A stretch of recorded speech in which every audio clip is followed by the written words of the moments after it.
Korszerű, gyors és minőséges szolgáltatást nyújt a Nordent Fogászati Központ, amely Szabadkára vonzza a külföldieket is.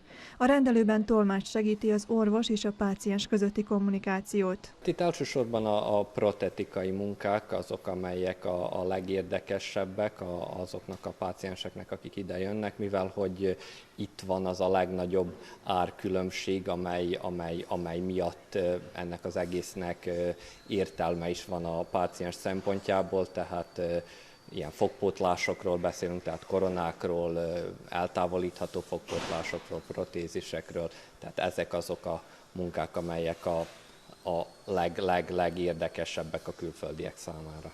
Legtöbb páciens a skandináv országokból, valamint Ausztriából és Olaszországból látogat el Szabadkára.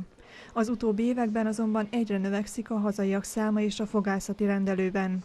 Ez a norvég férfi már 12. alkalommal jött el Szerbiába nejével együtt. We have this in Norway, but the price is much better, let's say it's my way.